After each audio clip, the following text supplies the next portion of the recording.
भारत गौरव आचार्य श्री पुलक सागर जी गुरुदेव के प्रवचन और धार्मिक कार्यक्रम देखने एवं सुनने के लिए जिन शरणम मीडिया चैनल को अभी सब्सक्राइब करें और बेल आइकॉन पर क्लिक जरूर करें।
बहुत बहुत धन्यवाद। एक बार जोरदार तालियां बजाकर स्वागत अभिनंदन करें डॉक्टर दास जी का। आइए राजा श्रेणिक और चेलना दोनों सामने पहुंचेंगे। सावधान, राजा श्रेणिक चेलना रानी ऋषभ ग्रंथ को लेकर पधार रहे हैं। खड़े हो जाइए सभी अपने स्थान पर।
दोनों हाथ ऊपर करिए, बहुत सुंदर, और सारे लोग मिलकर कहिए।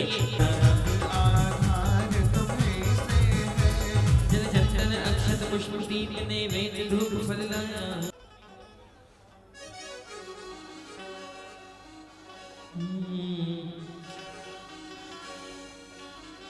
हो आदि स्वामी अंतर्यामी तारण तरण ध्यान। आदि स्वामी अंतर्यामी तारण तरण जिहान। हो आप सवारी पल भर मेरी हम भक्तों के कार। हर मूरत तेरी बन गई भारी, मूरत तेरी बन गई प्यारी, मंदिर की शोभा है भारी। निवेदन है कृपया अपने स्थान पर पहुंचे सभी लोग। चलिएगा।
चलिए, समय अपनी तीव्र तेज गति से चल रहा है।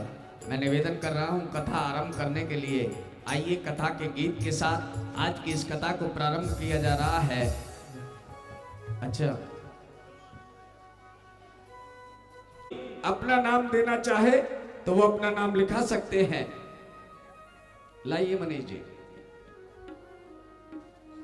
एक नाम और आया है साहित्य के लिए।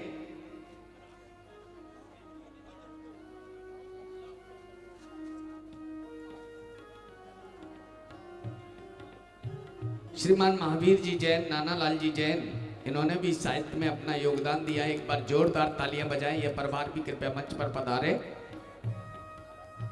लो मनीष।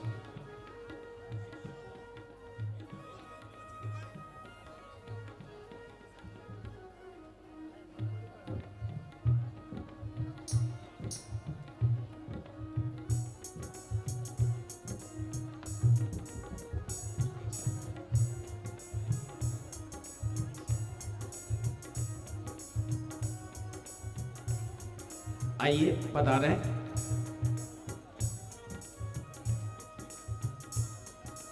गुरुदेव के पास आएं और साहित्य प्राप्त करें।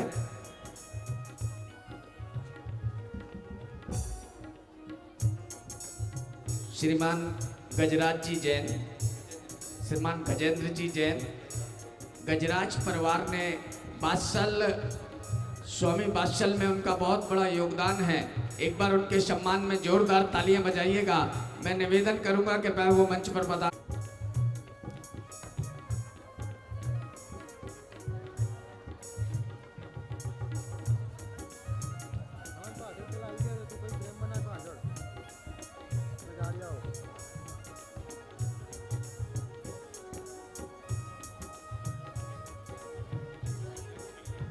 आइए उनका स्वागत अभिनंदन करें। कमेटी से मेरा निवेदन है कि उनका स्वागत, उनके परिवार के जो भी लोग हों कृपया यहाँ पधारें।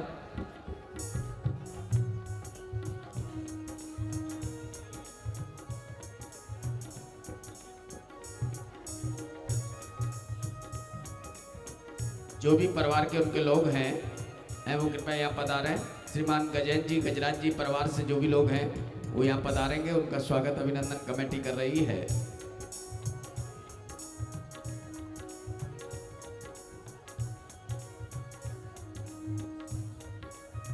चलिए बस अपने स्थान पर पहुंचिए सभी लोग।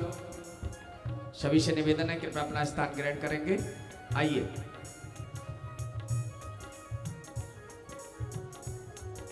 अब कथा के लिए मैं निवेदन प्रारंभ करूं उससे पूर्व 360 रुपए की यह पुस्तक है। मात्र आज आपको 50 रुपए में आपको मिलेगी। एक बार जिन दानदाताओं ने अपना दान दिया उनके लिए जोरदार तालियां बजाकर स्वागत अभिनंदन करेंगे। आइए कथा गीत से आज की कथा प्रारंभ।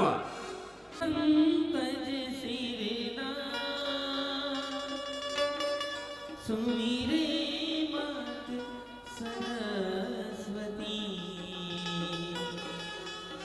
हम पर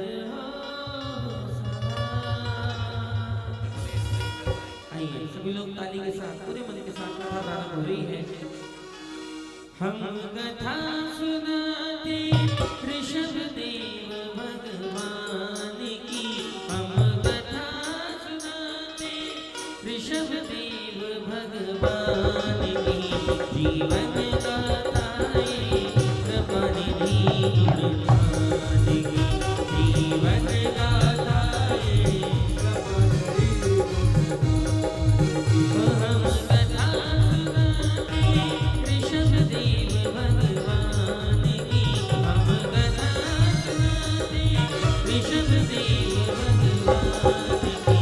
जीवन गाथाए कृपा निधि गुणगान की, जीवन गाथाए कृपा निधि गुणगान। दोनों हाथ ऊपर।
आगे का वृत्तांत सुनने की चेष्टा रखते हैं।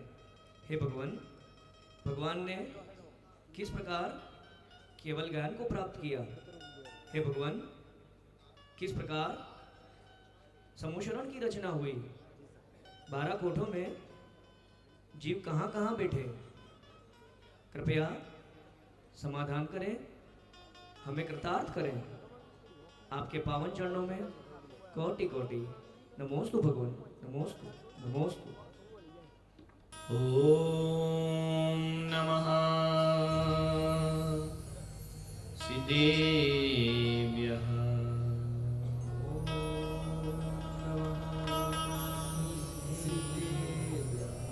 ओम नमः सिद्धेभ्यः।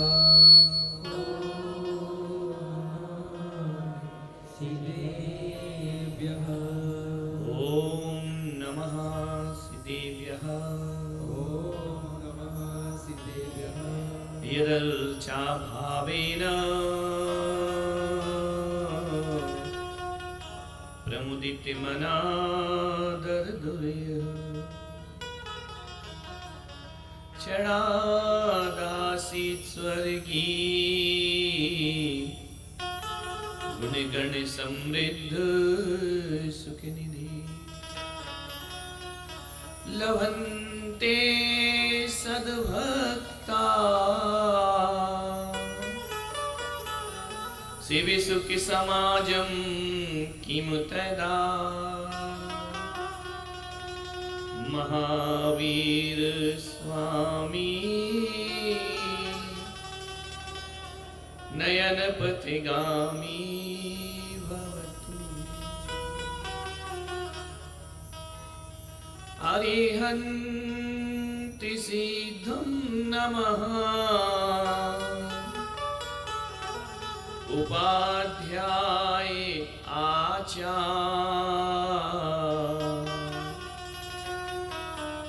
जग के साधु संत सब नमन करो स्वीकार।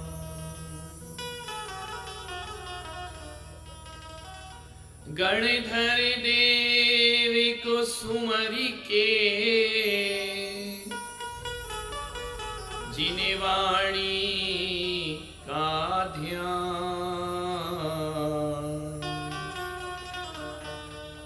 आदिनाथ भगवान का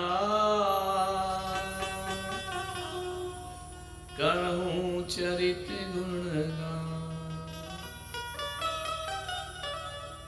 आदिम तीर्थंकर प्रभु आदिनाथ मुनीनाथ आदि व्याधि सब मम हरो तव चरणन में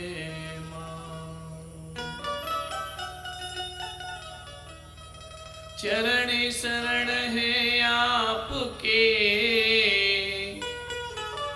तारण तरण जिहान भवदधि तट तक ले चलो करुणा कर ऋषिरा। आदि पुरुष आदिश जिन आदि सुविधि करता धर्म धुरंधर परम गुरु नमो आदि अवतार।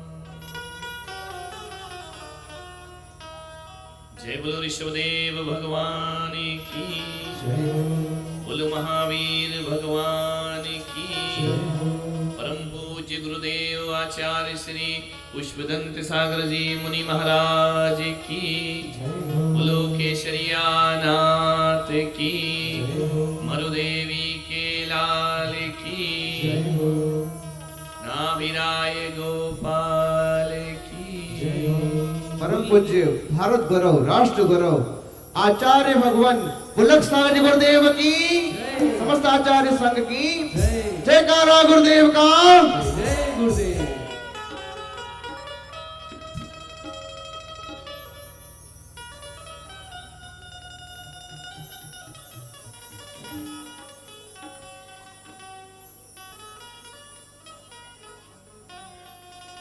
कथा समापन की तरफ है। भगवान ने वैराग्य लिया, दीक्षा धारण की, 6 महीने का अनशन उपवास ग्रहण किया।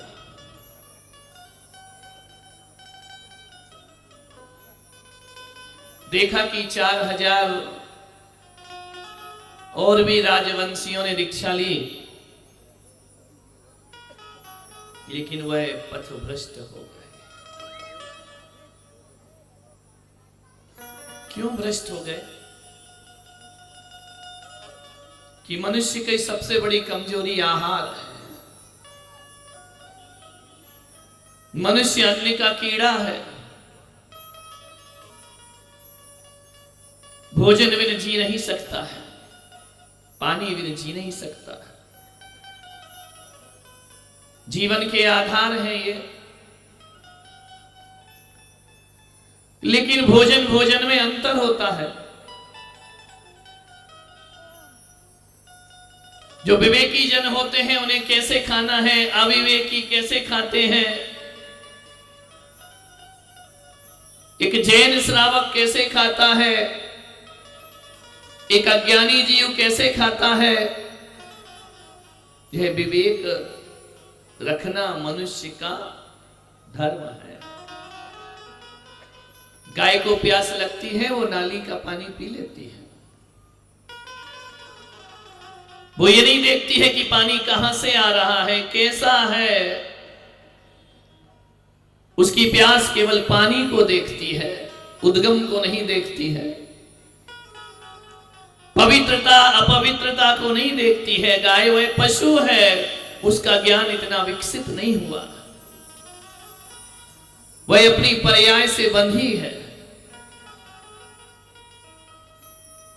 जैन के घर का पानी है, अजैन के घर का पानी है, हिंदू के घर का पानी है, मुसलमान के घर का पानी है, यह भेद गाय नहीं जानती है। कीचड़ का पानी है, नाली का पानी है, गाय ये भेद नहीं करती है। प्यास लगती है, वह पानी की तरफ दौड़ जाता है, उसका ज्ञान विकसित नहीं। मनुष्य के साथ ऐसा नहीं है। मनुष्य जब पानी पिएगा तो पहले देखेगा पानी कहां का है, कैसा है। तुम्हें प्यास लगेगी तो तुम नाली का पियोगे क्या पानी? तड़प के मर जाओगे प्यासे। लेकिन नाली का पानी कोई पीने को तैयार नहीं होता, गंदा पानी कोई पीने को तैयार नहीं होता। जो पानी आप पी रहे हैं, यदि वो स्वच्छ भी दिखे और कह दिया जाए नाली का है, तो आप पियोगे क्या पानी? नहीं पिएगा इंसान उस पानी को। मनुष्य के पास विवेक है, मनुष्य के पास ज्ञान है। मनुष्य स्वच्छ जल पीता है, लेकिन मनुष्य में एक और है, और वह है जैन। जिन शासन में पैदा होने वाला वो स्वच्छ जल ही नहीं पीता, वो शुद्ध जल पीता है, पानी को छान करके पिया करता है। वह जगत में जैन कहलाया करता है। आम मनुष्य पानी छान कर नहीं पीते, लेकिन जैन मनुष्य पानी छान कर पीता है। जिसके घरों में पानी का छन्ना होता है ना, तो उस घर में जाके पूछना नहीं पड़ता कि ये जैन का घर है कि अजैन का घर है। बर्तन में लगा हुआ कपड़े का छन्ना बता देता है ये किसी जैन महिला के पनघट पे भरा हुआ घड़ा है जो पानी छान कर पिया करती है। यह पहचान ऋषभदेव ने हमें प्रदान की है। जैन कुछ अलग है, जैनों का जीवन कुछ अलग है। तुम ना समझ नहीं हो कि कोई सा भी पानी पी जाओ। तुम पशु नहीं हो कि कहीं का भी पानी पी लो। शुद्ध जल पीना। शुद्ध जल क्या होता है? एक होता है साफ जल और एक होता है शुद्ध जल। साफ जल तो जो क्लीन वाटर है, लेकिन शुद्ध जल वह होता है जो छान करके पिया जाता है।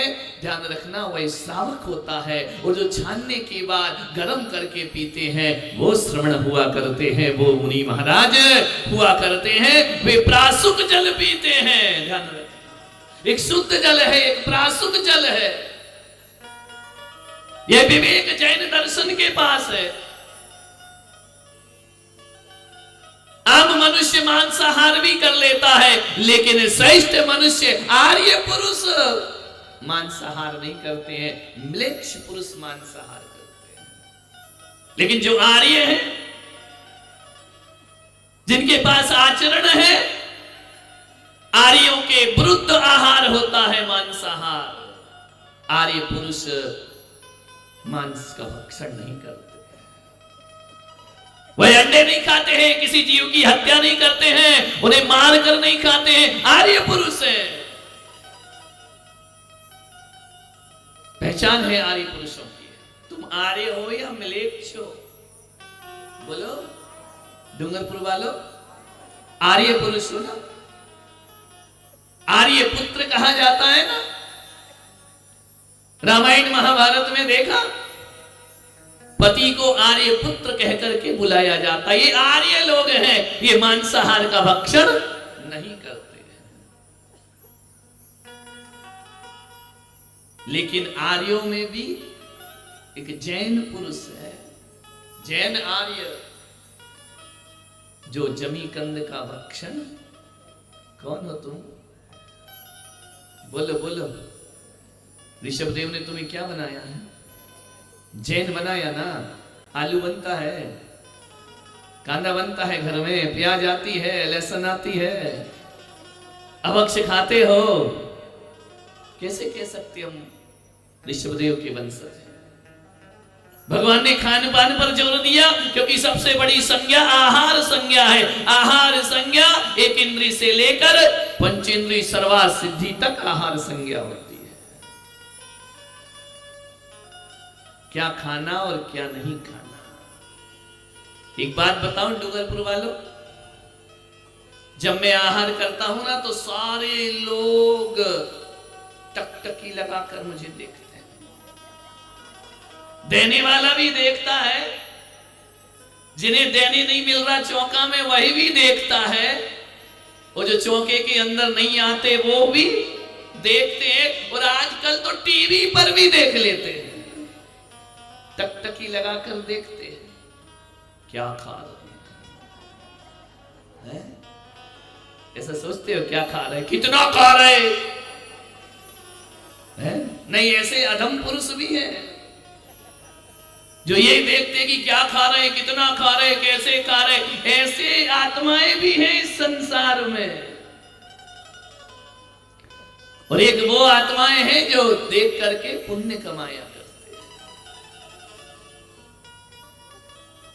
एक बात बताओ, तुम हमारा आहार इतना घूर घूर के देखते हो, और जीवन बारी और हम निकल जाए देखें तो थालियां क्यों छुपाते हो?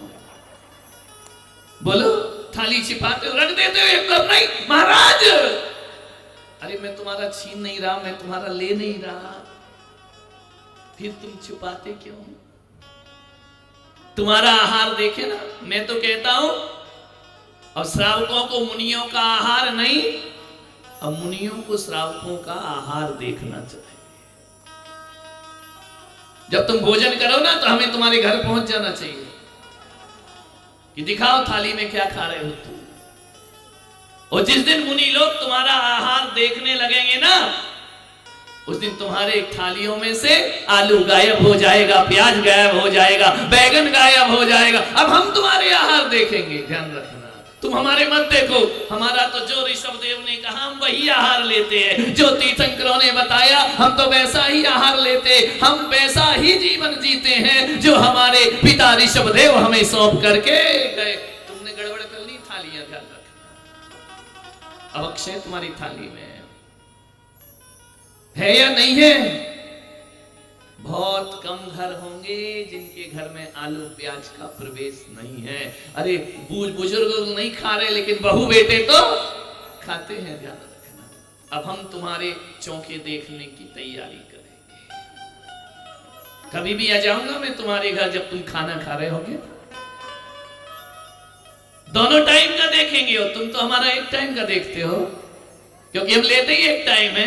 दोनों टाइम का देखेंगे कि तुम रात में खाते हो या नहीं खाते हो। ध्यान रखना। जैनियों, अब तुम्हें सुधारने के तरीके मुनियों को बदलना पड़ेंगे। अब हम तुम्हारा आहार देखकर हम तो धन्य नहीं होंगे, तुम्हें धन्य कर देंगे तुम्हारा आहार देख करके। ध्यान रखना, तुम्हारा कल्याण कर देंगे। तुम्हारी थालियां शुद्ध नहीं बची हैं। भगवान आ सकते हैं तुम्हारे घर में। कहा था ना पूरा गांव आज पड़गाहन करे। कितने लोग करेंगे? हाथ उठा देना। क्या बात, इशारा उड़ के नहीं करने का है ना? नहीं तो भगवान देखेंगे भी नहीं तुम्हारी तरफ। जैनों का आचरण है, जैनों का चरित्र है, जैन श्रावक का चरित्र है। अप्रत्यक्ष रूप में तुम्हारे घरों में अंडे पहुंच रहे हैं, इस पर रोक लगना चाहिए। तुम्हारे घर में मुनियों के आहार होते हैं, नॉनवेज बनता है तुम्हारे यहाँ। अप्रत्यक्ष रूप में, प्रत्यक्ष तो शायद इतना निकृष्ट जैन तो कोई भी नहीं होगा। ये जो आता है ना दुनिया भर का बाजार से एगी और मैगी और दुनिया भर की चीजें, जरा इन्हें देख लिया करो ये कैसे बनते हैं। अपने रसोई घरों को अपवित्र मत करो। पहले क्या घर होते थे? हर घर में शुद्ध भोजन होता था, और शुद्ध ही नहीं परम शुद्ध भोजन होता था। कोई भी मुनि जाकर के वहां पे आहार ले लिया। अब तो मीटिंग होती है, महाराज आ रहे हैं, बुलाएं या नहीं बुलाएं। बुलाओ तो फिर क्या करो? चौका कौन लगाएगा, कितने लगाएंगे, नंबर लिखो। धरती की ये श्रावण का 4 हो गया हमारा। 4 ही लगेंगे, 5 लगेंगे। बड़ा कार्यक्रम हो तो ढाबा चल रहा ना, जैन ढाबा, प्रीति भोज एक साथ। अभी तो हम लोगों के 8-10 दिन से रिसेप्शन चल रहे हैं, सामूहिक भोजन हो रहा है। क्या करें? कथा चल रही है ना, क्या करे? अब मैं तुम्हारी कथा बोलूं या अपनी कथा सुनाऊं, समझ ही नहीं आता है मुझे। नंबर लगाना पड़ते हैं। पहले का जमाना वह था, किसी भी घर में जाओ, मुनिराज आ जाएं कभी भी, श्रावक हाथ जोड़कर उनकी नवदा भक्ति। हर घर में एक व्रती होता था। आज व्रती तो दिखते नहीं है। ऐसा चौका बना लो ना, तुम्हारा क्या बिगड़ता है? शुद्ध भोजन करो, पवित्र भोजन करो। मालूम है भगवान महाराजों के आहार होते हैं ना। अब वो जमाना आ गया कि तुम्हें महाराजों के बर्तन अलग रखना पड़ेंगे, क्योंकि तुम्हारे बर्तनों में आलू प्याज बनता है। वो आहार शुद्धि नहीं है। तुम्हें चौके के बर्तन अलग रखना पड़ते हैं, तुम्हें चौके के वस्त्र अलग रखना पड़ते हैं। तुम्हारे वस्त्र अशुद्ध हैं, घर में ही वॉशरूम है, 10 बार उन्हीं कपड़ों में आते हो, और इसलिए चौके के कपड़े अलग रखे जाते हैं। रखना ही चाहिए। डेली यूज के कपड़ों से आहार नहीं देना चाहिए। तुम्हारे बर्तन जो घर में उपयोग होते हैं उनमें आहार नहीं बनाना चाहिए। अरे महाराज ऐसा करोगे, बड़ी मुश्किल से तो 2-4 चौके लगते हैं। आप ऐसा कानून बनाओगे, वो भी लगना बंद हो जाएंगे। सातिशय पुण्य कमाओ। महाराज को आहार कोई पंडित विद्वान को खिलाना नहीं है, एक संत को, तीर्थंकर की मुद्राधारी को आहार करा रहे हो। वहां पर मुनि की क्षुधा तृप्त मत करो, अपना पुण्य से कलश। पुण्य कैसे मिलता है? शुद्धि से। सामने दिख रहा छुल रही है, नहीं छुआ, नहीं छुआ, कमाल है भाई। अशुद्धि में दिया आहार पाप का बंध कराता है। ध्यान रखो, शुद्धि पूर्वक दिया आहार पुण्य का बंध कराया, साथ ही पुण्य का बंध कराता है। तुम अपने घरों की रसोइयों को शुद्ध करो मेरे भाई। रात्रि भोजन बंद करो, रात्रि में बनाना बंद करो, अभक्ष लाना बंद करो अपने घरों में। एक लड़का है मेरे साथ, बांसवाड़ा का रोचक, यहां है क्या? पूरा परिवार जुड़ा है मेरे से, लेकिन उनके घर में आलू प्याज का प्रवेश नहीं हुआ करता है। उनके घर में रात्रि भोजन नहीं बना करता है। नई नई बहुएं आई हैं तो भी वही नियम है, रात्रि में भोजन नहीं बनेगा, आलू प्याज नहीं मिलेगा, उस घर में जमी कंद का प्रवेश ही नहीं होता है। ध्यान रखना, ऐसे भी श्रावकों के घर आज इस दुनिया में हैं जो स्वागत के योग्य हैं, प्रशंसा के योग्य हैं, वंदना के योग्य हुआ करते हैं। वो आदर्श परिवार है। आलू प्याज नहीं जाता, उनकी सब्जी की डोलची देख लेना, जमी कंद नहीं होता उसमें, वो जैनों का घर होता।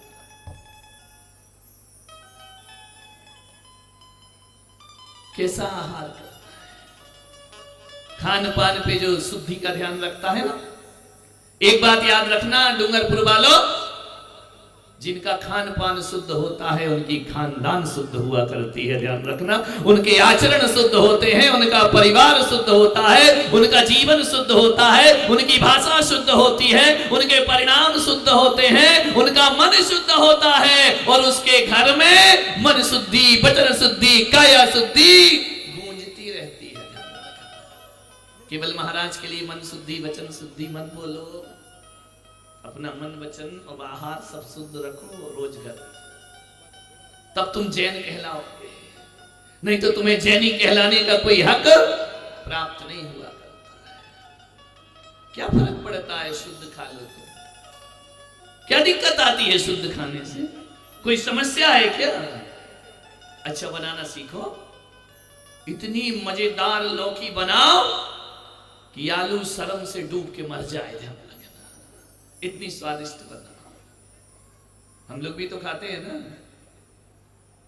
विचार शर्मा जाए, आलू शर्मिंदा हो जाए, तुम्हारी प्लेट से कूद के किचन से बाहर चला जाए कि मेरी बहन लौकी इतनी स्वादिष्ट बना करती है।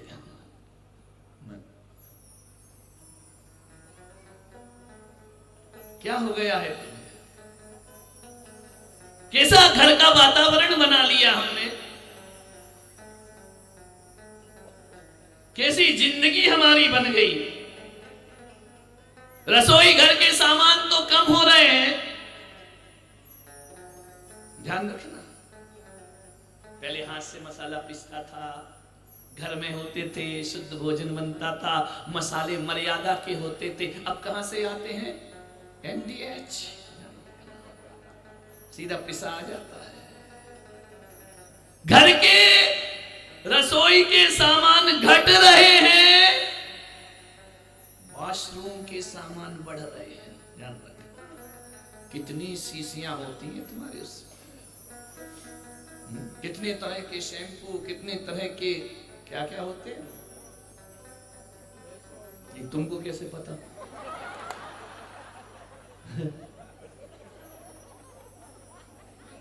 कितना तरह का सौंदर्य प्रसाधन का सामान है तुम्हारे वॉशरूमों में जाकर के देखो। जितना सुंदर किचन नहीं है, उससे 10 गुना सुंदर वॉशरूम है।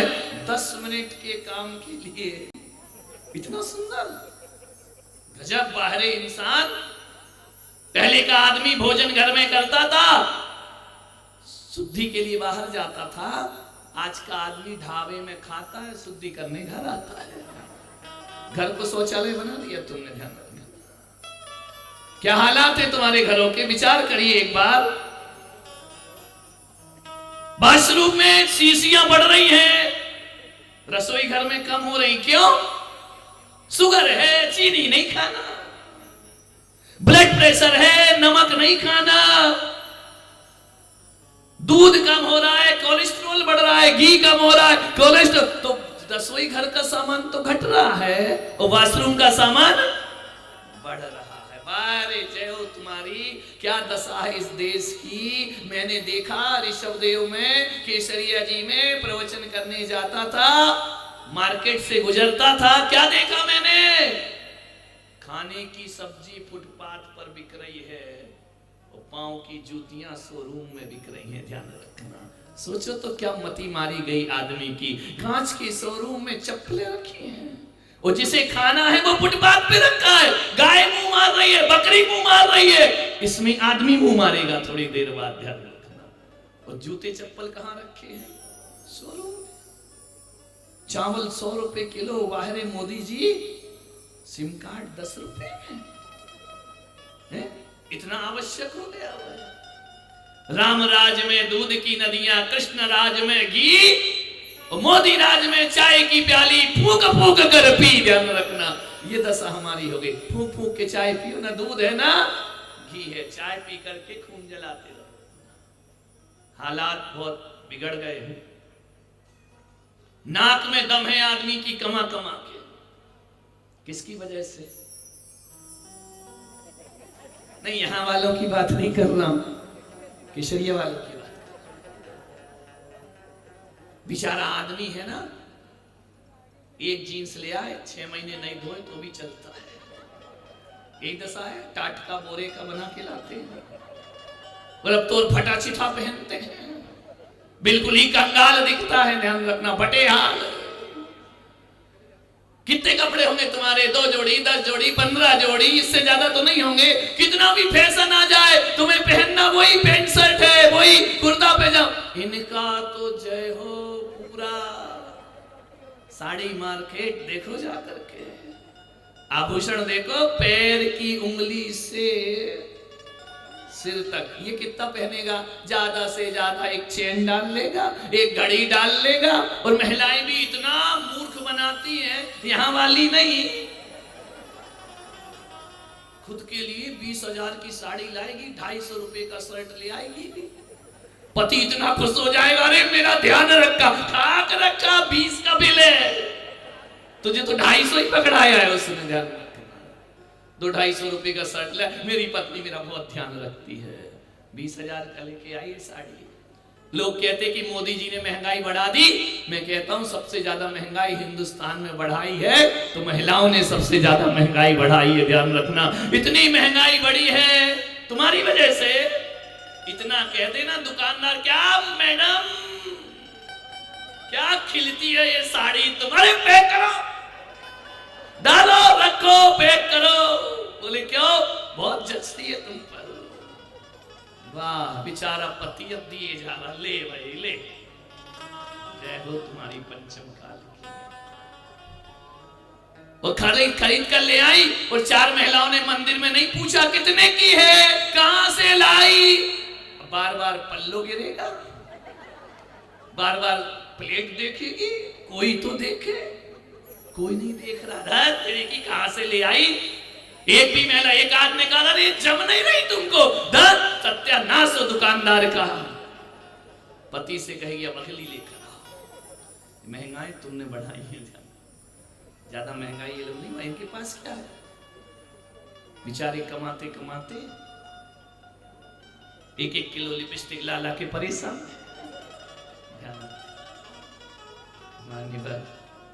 नहीं, मैं मना नहीं कर रहा हूं, हमारा है, किसको देगा? तुम नहीं लोगे तो पड़ोसी को देगा, जम के लूटो। ध्यान रखना, क्या फायदा, उनको दे देगा फिर ले जाकर के। मान्य 1/4 धन हमारा पोषण में जाता है, बाकी सारा पैसा जितना भी धन है वह मकान सजाने में जाता है, शरीर सजाने में जाता है, दीवार सजाने में जाता है। 1/4 पैसा आदमी पोषण करता है।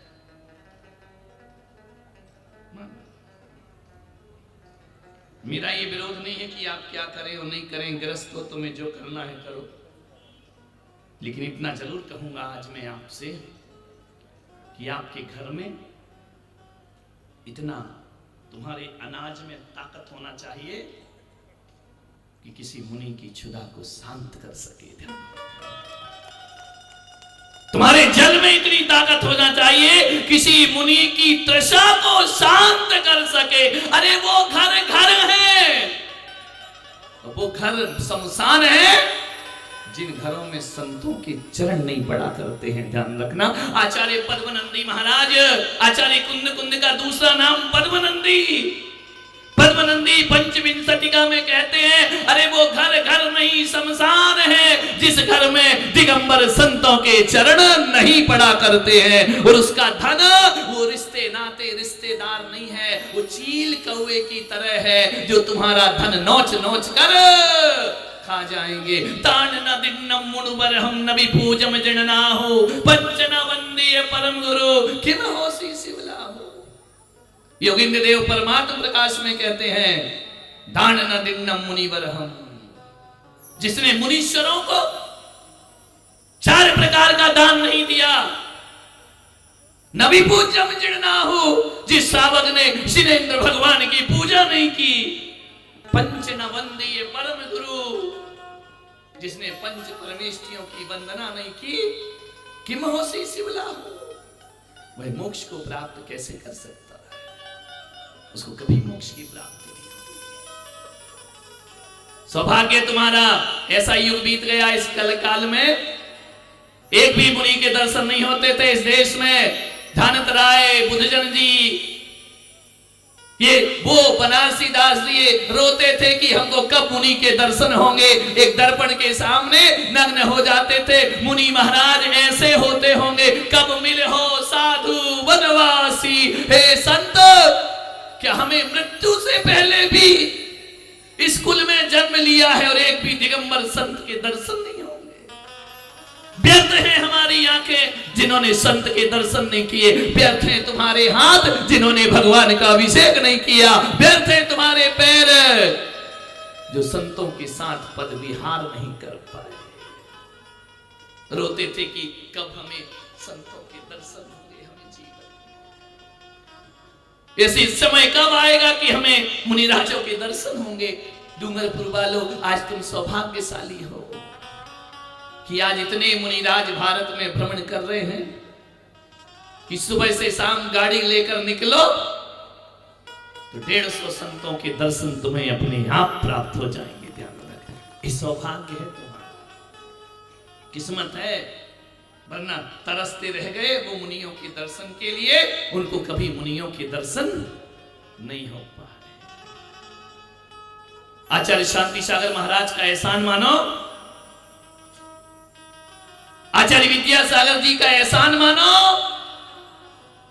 आचार्य विमल सागर जी का एहसान मानो, आचार्य पुष्पदंत जैसों का एहसान मानो, इतने दिगंबर संतों के तुम्हें दर्शन का लाभ प्राप्त हो। लेकिन जब साधु ज्यादा हो जाए तो भी परेशानी हो जाती है। चौका कौन लगा है? तुम्हारे घर में इतना भोजन नहीं है, तुम रोज घर में खाना नहीं खाते क्या? भोजन करते हो ना? तुम्हारे घर में अन्न का दाना नहीं है ना? फिर क्या वो किसी संत की क्षुधा शांत नहीं कर सकता? अरे रागी भोगियों को बहुत खिलाया। आचार्य कहते हैं दिगंबर संत को आहार कराने का सौभाग्य। कल एक के गुप्ता जी मेरे पास आए, यहां के अधिकारी रहे, मालूम है वो क्या, अग्रवाल समाज से। वो मुझसे कहते कि महाराज एक सौभाग्य जरूर देना, उदयपुर आओ तो मुझे नवदा भक्ति का सौभाग्य जरूर प्रदान करना, मेरे घर को पवित्र करना। एक पढ़ा लिखा अधिकारी कहता है, विचार करिए, तुम तो जन्मजात जैन हो, तुम्हारे यहाँ तो चौकों की होड़ लग जाना चाहिए। संत हमारे नगर में पधारे हैं। एक बात याद रखना डूंगरपुर वालों, मैं कोई तुमसे शिकायत नहीं कर रहा हूं, पूरे देश के हालात ऐसे हैं। श्रावक अपने धर्म से विमुख हो रहा है। जब श्रावक अपने धर्म से विमुख होता है तो 4000 मुनियों को पथभ्रष्ट होना पड़ता है। यदि आहार देने की कला आती तो ऋषभ देव के साथ जो दीक्षित हुए हैं वो भ्रष्ट नहीं हो पाते अपने जीवन में। एक बात याद रखना, ये मत सोचो कि वो भ्रष्ट इसलिए हो गए कि उनके पास वैराग्य नहीं था, ये मत सोचो कि वो भ्रष्ट इसलिए हो गए उनके पास सामर्थ्य नहीं था, सब कुछ था। भ्रष्ट इसलिए हो गए श्रावक नवदा भक्ति भूल गया था। ऋषभदेव को 6 महीने लग गए नवदा भक्ति सिखाने में। जब जब श्रावक अपना धर्म भूलेगा तब तक मुनियों को पथभ्रष्ट होना पड़ता है। ध्यान रखें, उसके जिम्मेदार आप हैं, श्रावक है। इतना भी नहीं कमाया कि मुनि की भूख मिटा। एक बात याद रखना, जीवनवारी ली है ना, कौन महानुभाव परसों है कि कल है? बोलो रे भाई, 1 तारीख को है ना? कितना याद है ना, 1 तारीख को जीवनवारी है। एक बात याद रखना, डूंगरपुर वालों में खुलेआम आपसे कह रहा हूं, पूरी समाज को भोजन कराओ, उसका आनंद अलग है। वो संत के हाथ में 1 गिलास रखो, उसका आनंद अलग हुआ, उसका पुण्य अलग हुआ। 1 गिलास भी रखने को मिल जाए ना, तो समाज को कया हुआ भोजन, वो संत को दिया हुआ आहार, यह मोक्ष का साधन बनता है। मालूम है, जब ऋषभदेव को आज आहार होगा, राजा श्रेयांस आहार देते हैं, इक्षु रस की धारा छोड़ते हैं।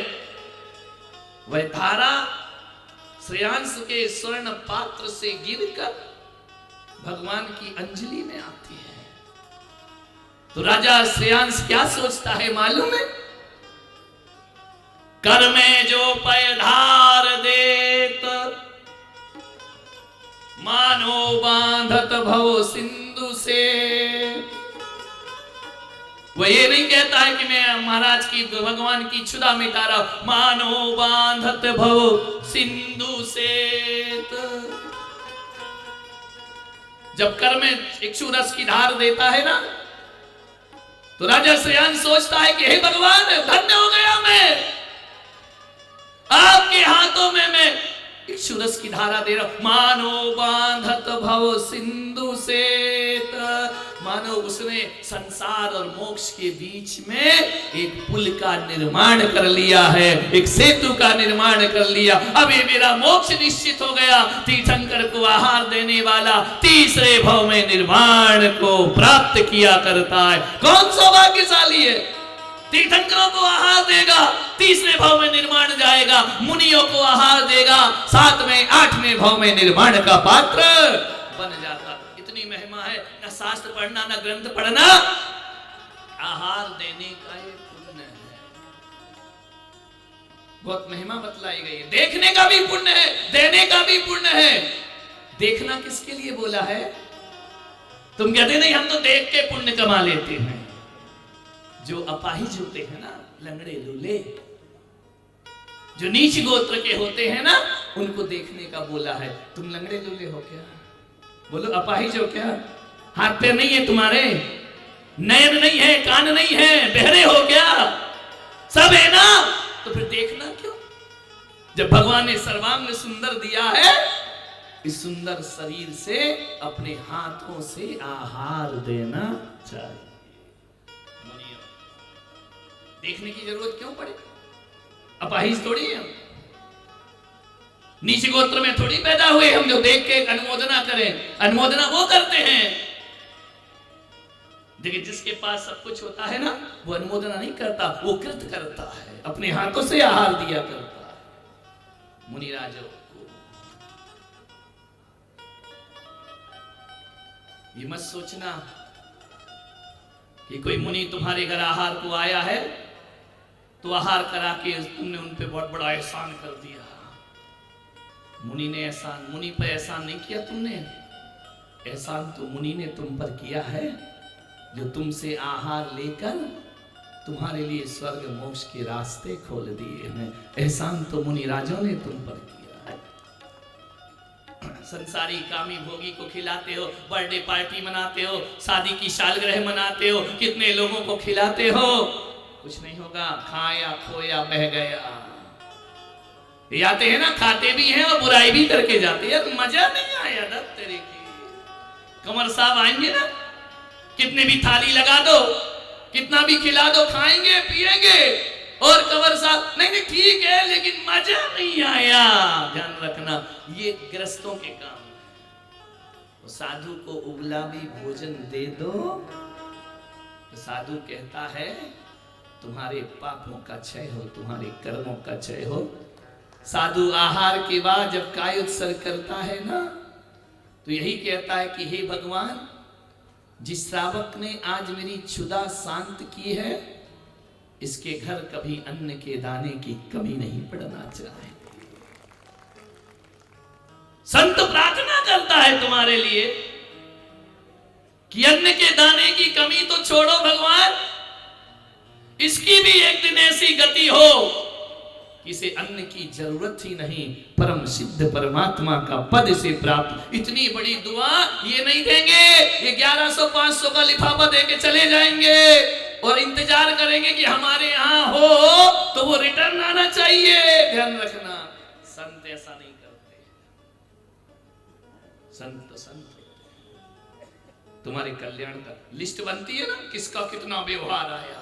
अच्छा उसने 2100 दिया था तो ठीक है अपन भी 2100, उसको याद रखते हो, लिस्ट बनी रहती है। धत्ते देखिए मुनिराज को आहार, असीम पुण्य, जगत का कल्याण। ऋषभदेव भगवान कौन सतपात्र है जो भगवान को आहार देगा? अपात्रों से आहार थोड़ी लेते हैं। तुम कहते हम कुपात्रों को आहार नहीं देते, अपात्रों को आहार नहीं देते हैं, तो धर्म भी कहता है ऐसे कुपात्रों से भी नहीं लेना, ऐसे अपात्रों से भी आहार ग्रहण नहीं करना चाहिए। सतपात्र होना चाहिए, सज्जाति होना चाहिए, उच्च कुल का होना चाहिए, उससे आहार ग्रहण करना चाहिए।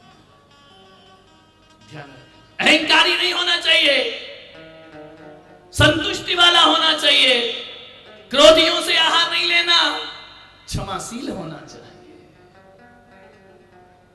छल कपट वालों से आहार नहीं लेना, सरल स्वभावी होना चाहिए। सरल स्वभावी हो ताकि घर बहु संपदा, उनसे आहार। भगवान पात्र देख रहे थे, कौन पात्र है, कौन दाता है। ध्यान रखना, यदि संत नहीं होते ना, हम तुमसे आहार नहीं लेंगे ना तो तुमको कोई दाता नहीं कहेगा। ध्यान रखना, दाता किसकी दम पे बने हो? संत के आहार लेने की दम पर तुम्हें दान शिरोमणि का खिताब मिला। भगवान ने अविग्रह लिए, तीर्थंकर भगवान ने सोचा कि ये जो मैं 6 महीने से आहार नहीं कर रहा हूं ना, ये उचित नहीं है।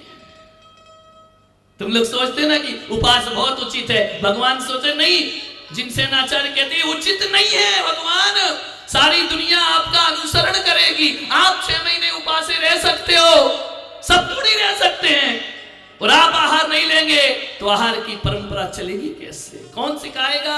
तो किसे भांति पदार्थ पंथ कहां रहते, लहते अविचारी, या विधि संत कहे धन है जिन बैन बड़े उपकारी। हे जिनेंद्र, उपकार करो। मैंने एक दिन ऋषभदेव भगवान से पूछा, केसरिया जी में था ना, मैंने कहा कि भगवान आप वज्र वृषभ नारायण सहनन के धारी, आप उत्तम शक्ति के संपन्न, आप तो बिना आहार के भी मोक्ष जा सकते थे, क्या जरूरत थी आपको आहार लेने की? क्यों 6 महीने नगर नगर गांव गांव कस्बे कस्बे में आप गए, राजधानी से लेकर गांव के गलियारों तक गए, क्यों इतना कष्ट सहा भगवान? रोज जाते, लौटकर वापिस आ जाते, जाते वापिस आ जाते, 6 महीने प्रजा नहीं जानती कि भगवान क्यों आ रहे, क्यों जा रहे। पहले मुनि महाराज थे ना, क्यों इतना कष्ट सहा आपने? आप तो बिना आहार के भी मोक्ष चले जाते। केसरिया नाथ ने कहा कि पुलक सागर, ये सच है कि मैं बिना आहार के भी बाहुबली मोक्ष गए, अनंत वीर बिना आहार के मोक्ष गए, हम भी जा सकते। इतना कष्ट क्यों सहा? इसलिए सहा, मैंने ये कष्ट अपने लिए नहीं सहा, तुम जैसे मुनियों के लिए मैंने ये कष्ट सहन किया है। क्योंकि मैं जानता हूं मुझे पास बल है, शक्ति है, साधन है, तद्भव मोक्षगामी हूं, मैं बिना आहार के भी मोक्ष जाऊंगा।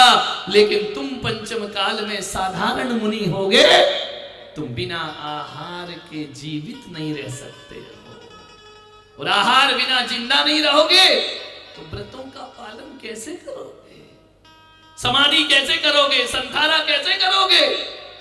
धर्म रक्षा के लिए, आत्म साधना के लिए, कर्म क्षय के लिए एक भुक्ति का मैं तुम्हें विधान बनाता हूं। मेरे जैसा मत करना आचरण कि 6 महीने में एक बार भुक्ति भी नहीं, तुम्हें तो रोज भुक्ति करना है। एक भुक्ति तुम्हारा सहनन हीन है, दीन है। कितनी सोचा भगवान ने हमारे लिए। ऋषभ देव वालों, मैं 2-2 बार 3-3 बार गला फाड़ रहा हूं, ये कष्ट सह रहा हूं,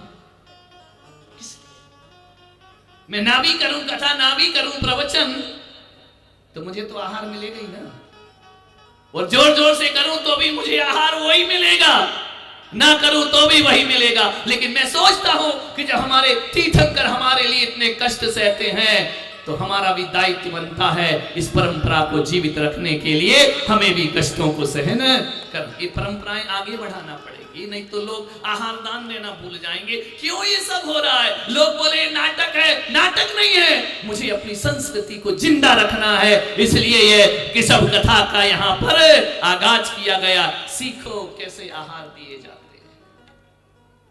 अपनी बेटी को दहेज में संपत्ति देना या नहीं देना, हर माँ बाप से निवेदन करूंगा, नवदा भक्ति जरूर देना कि बेटी ससुराल में जाना तो तेरे घर में मुनियों के आहार होते रहना चाहिए, ध्यान रखना। और जब तुम्हारी मृत्यु का क्षण आ जाए, आपकी औलाद आपके पास खड़ी हो, उस औलाद को आप वसीयत देते हैं, मकान का बंटवारा करते हैं, रुपये का बंटवारा करते हैं।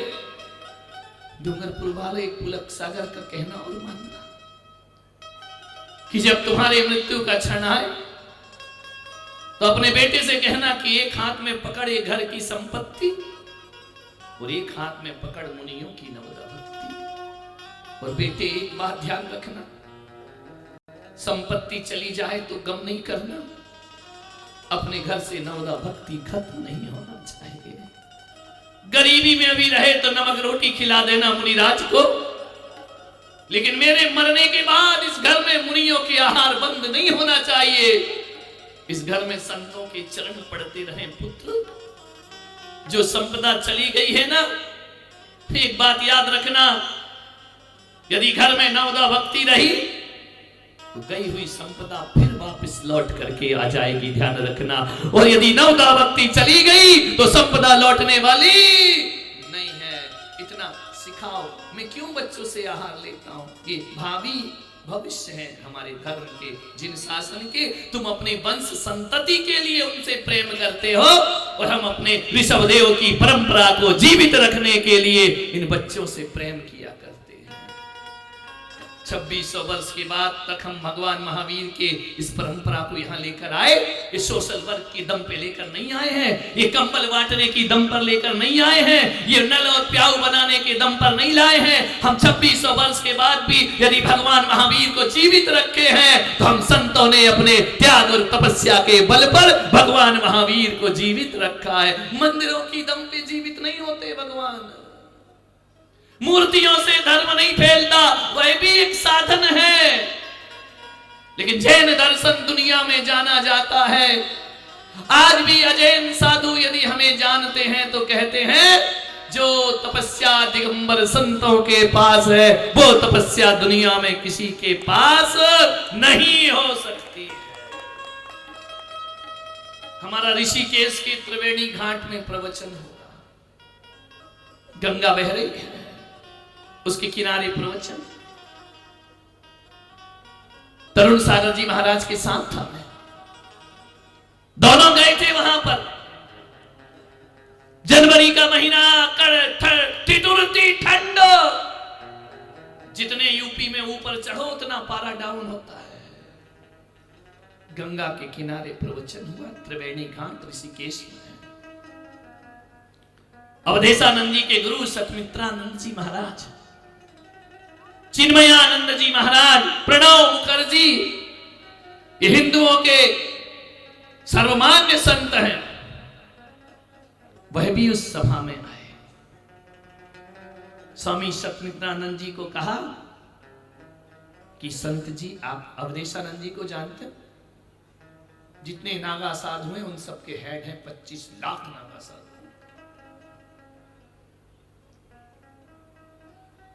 उनसे कहा गया कि सतमित्रानंद जी से, जिन्होंने भारत माता मंदिर बनाया है ऋषिकेश में, आप संत की सभा में 2 शब्द बोल दिए, आप अहिंसा पर कुछ बोलिए। स्वामी सतमित्रानंद जी खड़े हुए, उन्होंने कहा कि संत जी, हम अहिंसा पे क्या बोल सकते हैं? इतने बड़े संत, पहुंचे हुए संत, मुझे आज भी वो शब्द याद है। उन्होंने कहा कि हम अहिंसा पे क्या बोल सकते हैं? हम लोगों ने कहा कि बोलो, अहिंसा तो भगवती है, हर धर्म में अहिंसा है। स्वामी सतमित्रानंद ने कहा कि किताबों में तो अहिंसा है संत जी, लेकिन जीवन में अहिंसा हम क्या बोल सकते हैं? हम गाड़ी में बैठकर आए हैं, आप पैदल आए हैं, हम कपड़े पहनकर आए, आप नग्न आए हैं। अहिंसा आपको शोभा देती है, हमको शोभा नहीं दिया करती है। अहिंसा पर तो आप बोलिए, कितनी बड़ी बात। हम गाड़ी में आए हैं, साल ओढ़कर आए हैं, हम क्या अहिंसा बोलेंगे? अहिंसा पर बोलने का सच्चा अधिकारी तो भगवान महावीर के वंशज दिगंबर संत हुआ करते हैं। बोलो ऋषभदेव भगवान की। हमने इससे जीवित रखा है जिन शासन।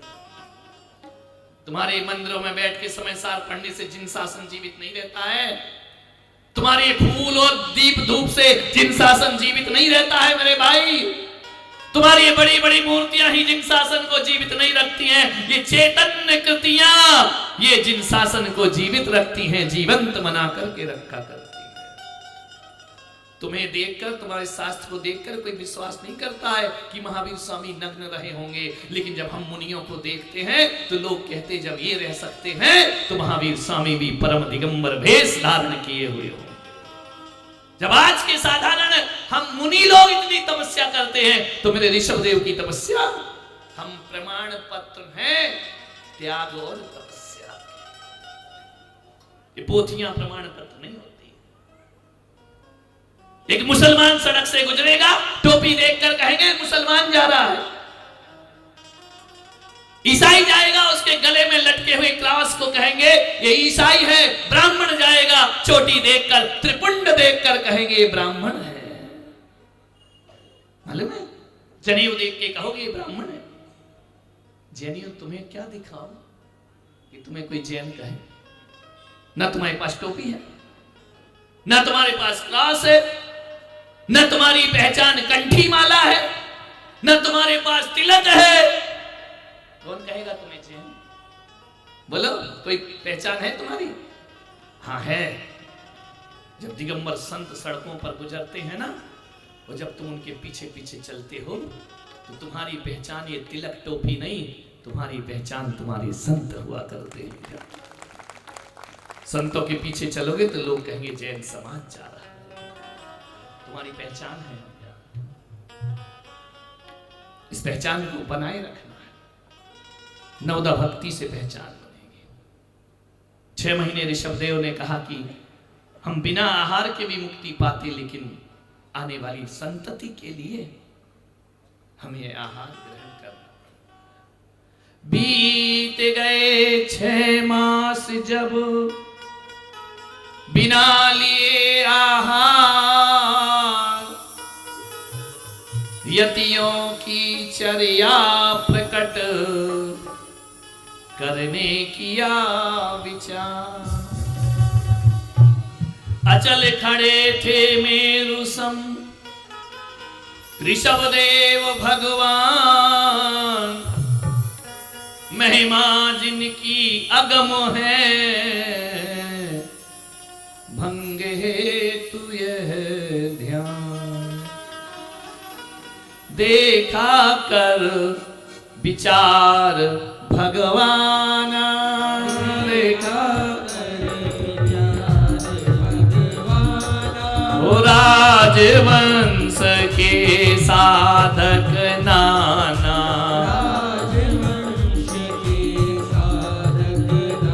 बोली दीक्षा पर रीति न जानी,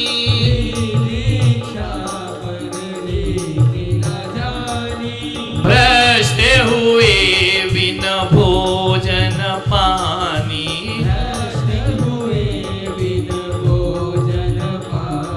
ओ क्या चर्या आहार की आना,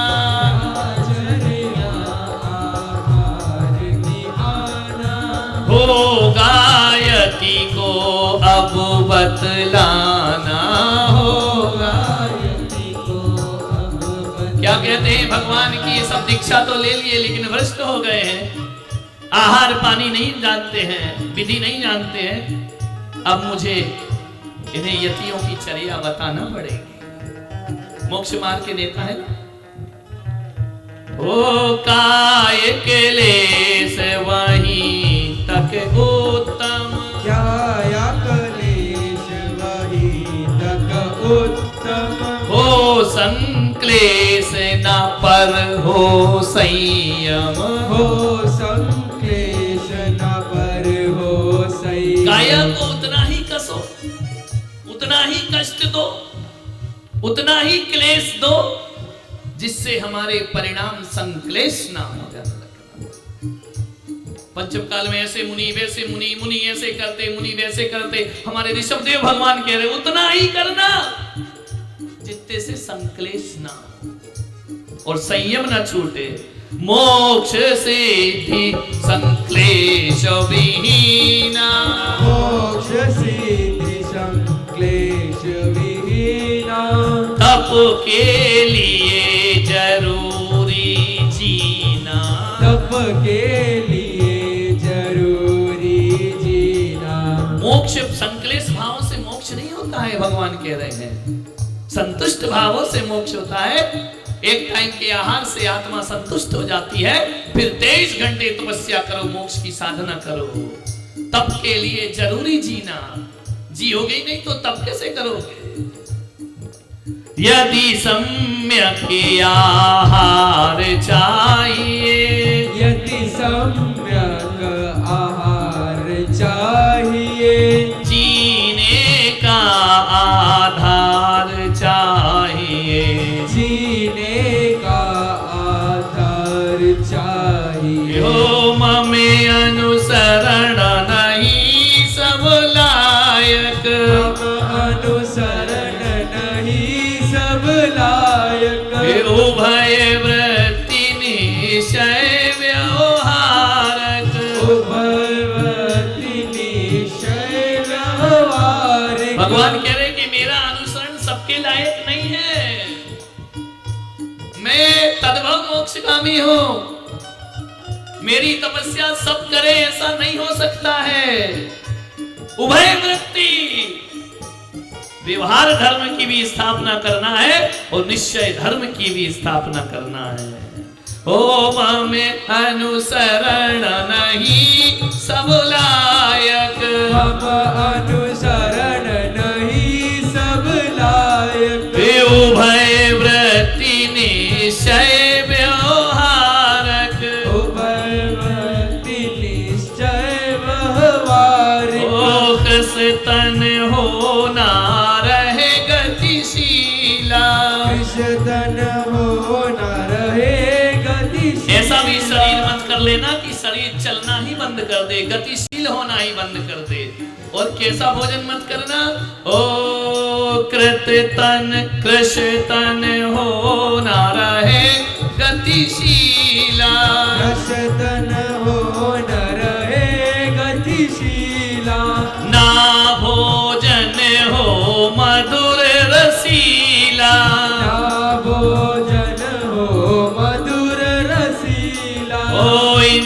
ये सुबह से कुमार्ग न जाए, इंद्र ये सुवश कुमार न जाए, हे मध्यम वृत्ति यति अपनाए। मध्यम व्रति यदि क्या कहा अपनाए। मुनियों को? ऋषभदेव भगवान ने क्या आदेश दिया कि इतना भी मधुर रस मत करना कि इंद्रियां उन्माद को प्राप्त हो जाएं। इंद्रिय सबस कुमार में न जावे, मध्यम वृत्ति यति अपनावे।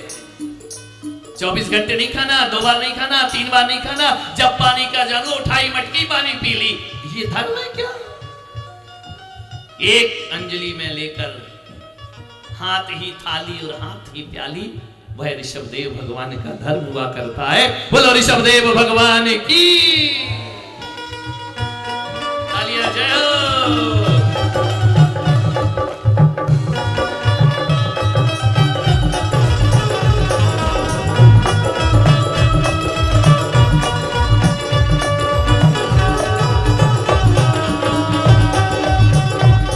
भगवान ने कहा कि तुम्हारा भोजन ग्रस्तों जैसा नहीं होना चाहिए कि जब भूख लगी तब खा लिया, जब प्यास लगी तब पी लिया। ये साधु की वृत्ति है। ओ मध्यम वृत्ति यति अपनावे, मध्यम व्रति यदि अपनावे। क्या कहा? मध्यम वृत्ति में जियो, ग्रस्तों जैसे मत खाओ। जैनभाषी लोग ऐसा करते हैं, लेकिन जैन धर्म की मूल परंपरा कहती है 24 घंटे में एक बार दिन में खड़े होकर करपात्र आहार लेना चाहिए। जैन संत भिक्षाम दे ही नहीं कहेगा, वह भिक्षा मांगा नहीं करता है, ध्यान रखना। हमारे यहाँ देने वाला बड़ा नहीं होता, हमारे यहाँ लेने वाला बड़ा होता है, ध्यान रखना। रोटी तुम्हारी, भोजन तुम्हारा, चौका तुम्हारा, पैसा तुम्हारा, गैस तुम्हारा, आटा दाल तुम्हारा, सब कुछ तुम्हारा। स्वामी कौन? बोलो, स्वामी किसको बोलते हो? अभी कहोगे ना, हे स्वामी, हे स्वामी। वाह हरी स्वामी, माल तुम्हारा, स्वामी हम, मालिक हम। ये जैन दर्शन है कि भिक्षा दीनहीन भावों से नहीं मांगने का, पानी के पीछे नहीं भागने का, भोजन के पीछे नहीं भागने का। आधा समय तुम्हारा खाने पीने में जाएगा, कपड़ा धोने में जाएगा। धर्म ध्यान कब करोगे तुम अपने जीवन में? ये मूल धर्म है ऋषभदेव का कि मध्यम वृत्ति अपनाओ। ओ निरासक्त निर्दोष आहारा, निरासक्त निर्दोष आहारा। का उपदेश कहूँ सुविचारा, इस प्रकार निश्चय किया धीर वीर भगवान। कंपित तब पृथ्वी हुई, होत चरण गतिमान। बोलो केसरिया लाल की जय हो। भगवान उठे अपने आसन से, कंपित हो गई धरती, होत चरण गतिमान। अरे धरती तो धस जाएगी, इतना बड़ा चरित्र चल रहा है। तो क्या किया भगवान ने? ओ इरिया समिति धार चल दीना। कैसे चले भगवान? इरिया समिति, धरती पर पग पेल ही दीना। जो यह समिति नहीं बन पाती, धरती चली रसातल जाती। इतना बड़ा चरित्र का सुमेरु धरती इस वजन को सहन नहीं पाती। तो भगवान ने अपने कदम कैसे कर लिए? हल्के कर लिए, नहीं तो धरती धस जाएगी। ओ ग्रामे ग्रामे यारो नगर सुनाना,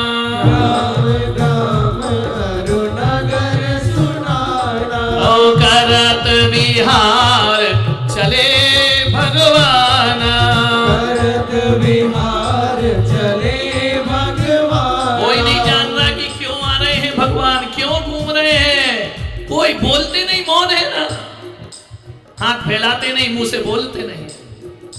स्वागत करत सबहि नर नारी, स्वागत करत सबहि नर नारी। सारे लोग स्वागत को खड़े हैं, कोई माला पहनाने को, कोई चरण प्रक्षाल को, कोई पुष्प वृष्टि को, जिस लिए आए हैं वो कोई नहीं जानता है।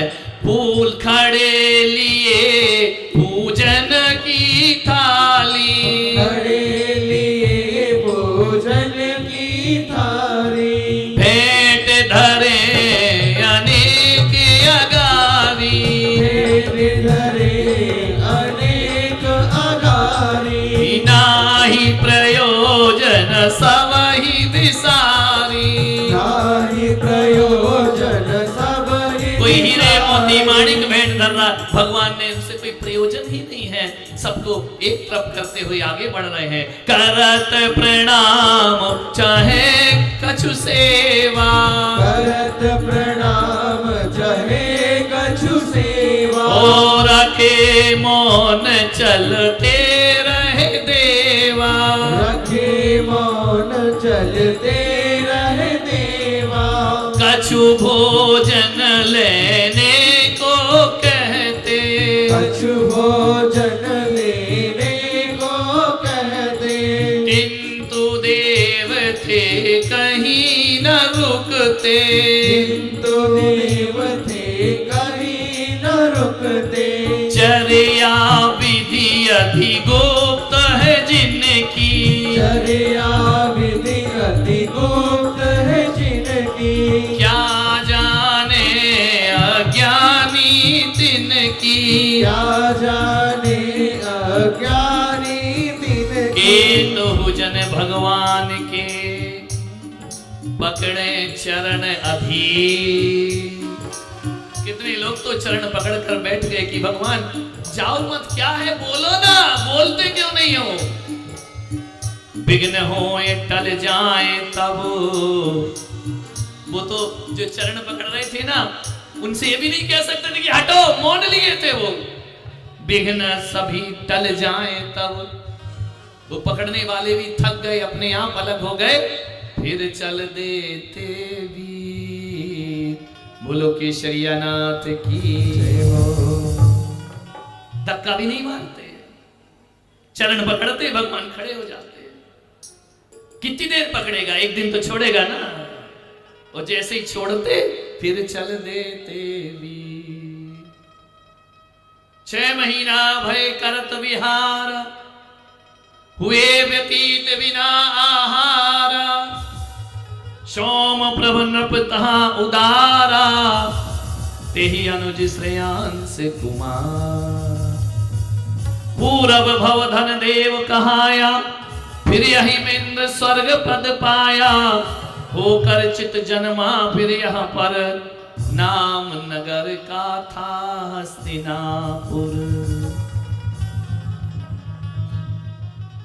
स्वप्न 7 तेहि सोवत पेखा, 7 स्वप्न देखे राजा सोम श्रेयांस। मेरु सुमेर प्रथम सुमेरु स्वर्णमय देखा, दूजे कल्प वृक्ष सुविशाला, तीजे सिंह पीत आयाला।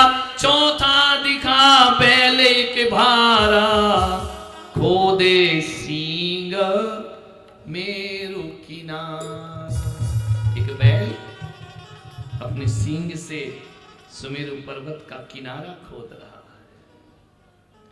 पंचम स्वप्न सूर्य शशि देखे, छठ में उदधि रत्न बहुलेखे। सप्तम देखी व्यंतर देवी, अष्ट द्रव्य लेथी रत सेवी। सब सपनों का फल एक लेख हूं, चरण कमल भगवान देखा। 7 सपनों का फल यही है कि आज कोई महापुरुष मेरे घर आने वाला है। कहो सोम प्रभ के सपन 7 श्रेयांस कुमार। फलहु पुरोहित ने कहा, करके पूर्ण विचार। स्वप्न में रु देखा फल सोई, जो सुमेरु पर्वत देखा है उसका फल जानते हो क्या होता है? महापुण्य हुआ उदित है कोई, देव पुरुष के चरण यहाँ पर आज पड़ेंगे अपने ही घर। धन्य है राजा सोम और श्रेयांश। तब ही वृषभ देव भगवान, तब ही वृषभ देव भगवान हस्तिनापुर प्रवेश कर आना। हस्तिनापुर प्रवेश कर आना। ओ भय हुकुलाहल भीड़ अपार, भय हुकुलाहल भीड़ अपारा। उमड़ पड़ा हो नगर ही सारा, उमड़ पड़ा हो नगर ही सारा। तीनहु लोकन के जो राजा, तीनहु लोकन के जो राजा। करत बिहार अकेले आजा। करत बिहार तीन लोक के नाथ जिसके आसपास स्वर्ग रहता था, असंख्यात देवी देवता रहते थे, हसनापुर के लोग कह रहे आज अकेले क्यों घूम रहे हैं? इनकी कहां गए वो सब देवी देवता? कोई भी साथ नहीं।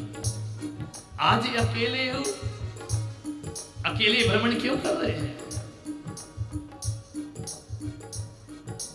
निर्धन धन निर्धन धनी वेद नहीं माने, निर्धन धनी भेद नहीं माने।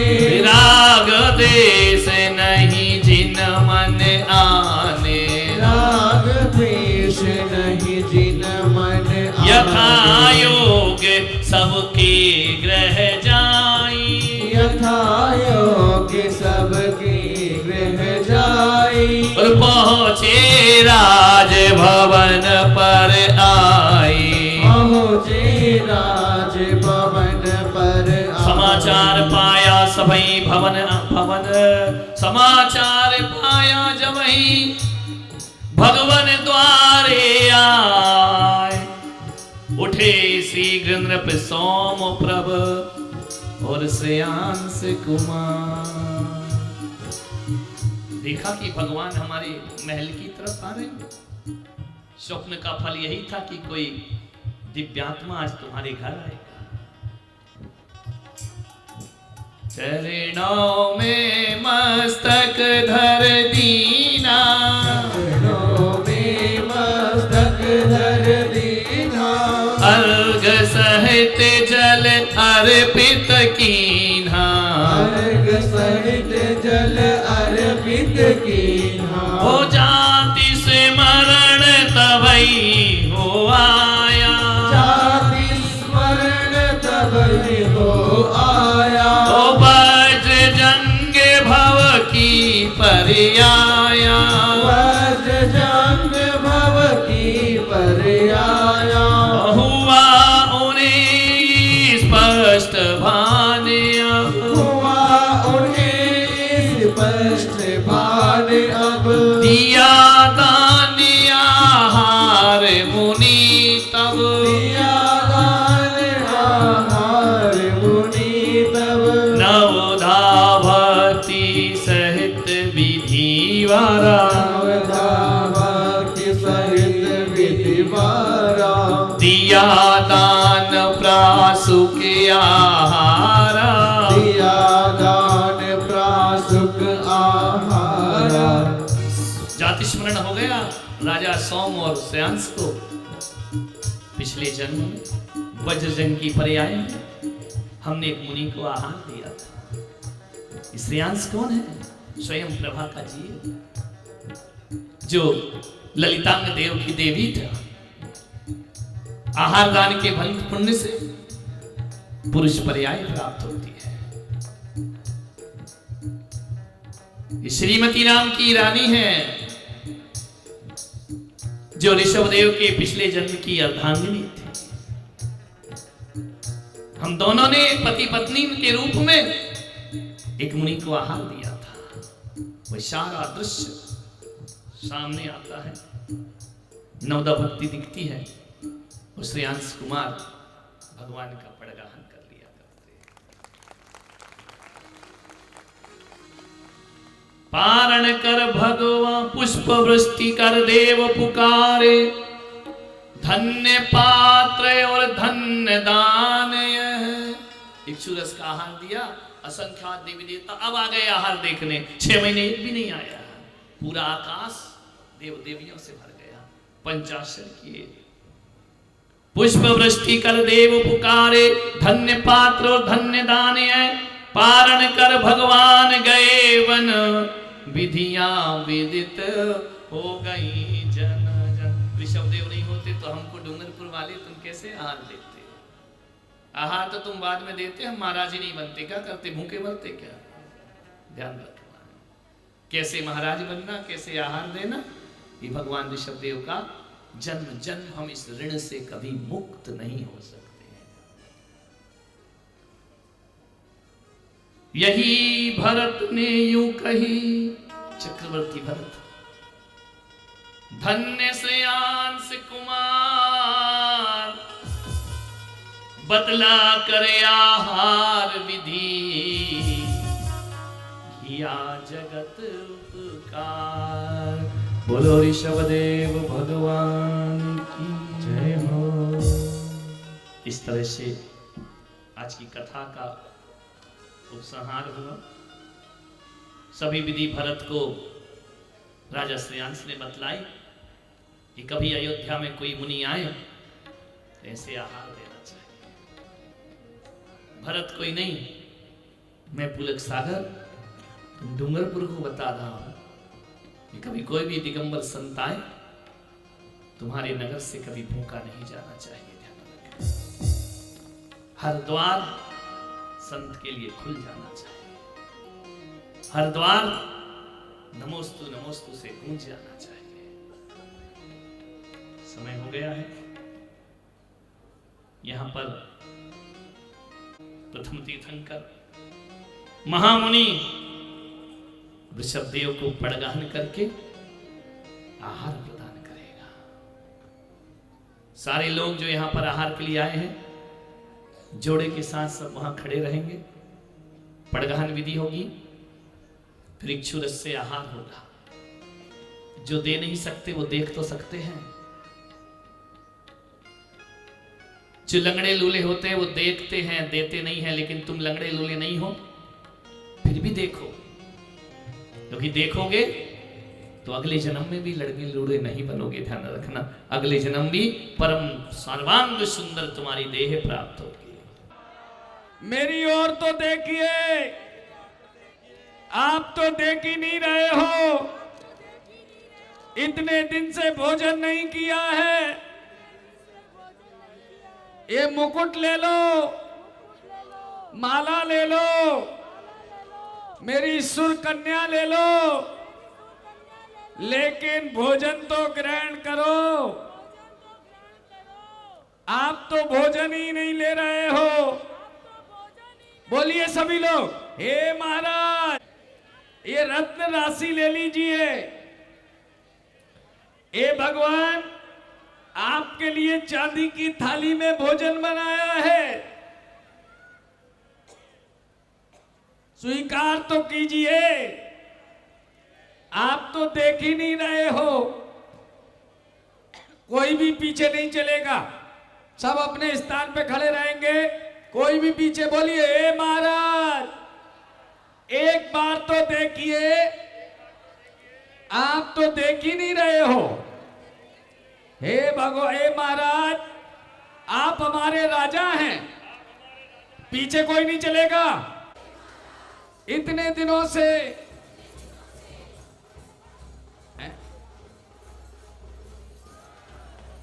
हाँ, बोलूंगा, कोई और चढ़ेगा भी नहीं। ये बोलिए ए महाराज, एक बार तो देखिए। जोर से बोलिए, एक बार तो देखिए। आप तो देख ही नहीं रहे हो। इतने दिनों से आपने भोजन नहीं किया। अकेले ऋषभ कुमार ऊपर रहेंगे रैंप में और कोई भी नहीं। अकेले ऋषभ जो बुलाना चाहते हैं दोनों हाथों को ऊपर उठा लीजिए सारे लोग। क्या अरे आंगनिया में आवजो, आके दर्श दिखावजो, आंगनिया में आवजो। गन्ने का रस अभी चालू नहीं करने का, आहार के बाद चालू करने का। भैया गन्ने की मशीन को रोक दीजिए वहां पर, जो भी वो कार्य निकाल करता के रख रहा होगा। चलो हाँ। मरुदेवी ला ला ला, माँ मरुदेवी। एक माह है पूर्ण व्यतीत हुआ। चलिए आइए, तुम चलते रहो, तुम्हारा सुनो मत। मरुदेवी ला ला ला, मन भूल बिसर मत जावजो, आंगनिया में आवजो, वापिस। आके दर्श दिखावजो, आंगनिया में आवजो, आके वापिस लौटिए। दिखावजो।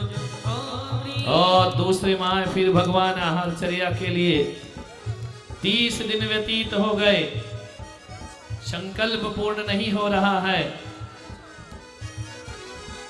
सभी बोलिएगा, दोनों हाथ जोड़िएगा, जुड़े हुए हाथ ऊपर उठाइएगा, बोलिए हे महाराज, जोर से बोलिएगा हे महाराज। एक बार तो देखिए, इतने दिनों से आपने भोजन नहीं किया है, आप रत्न राशि ले लीजिए।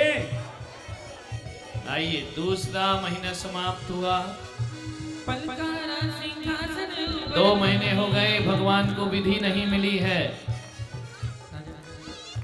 60 दिन व्यतीत हो गए। पलकारा सिंहासन ऊपर थाने आज बिठाऊं राम, पलकारा सिंहासन ऊपर थाने आज बिठाऊं राम। अत्रो अत्रो दिशो दिशो हेला देव बुलाऊं राम, अग्वेगा आ। 3 महीने पूर्ण हो चुके हैं। हरि वेगा वेगा आवजो, अमृत रस बरसावजो, वेगा वेगा आवजो, अमृत रस बरसावजो।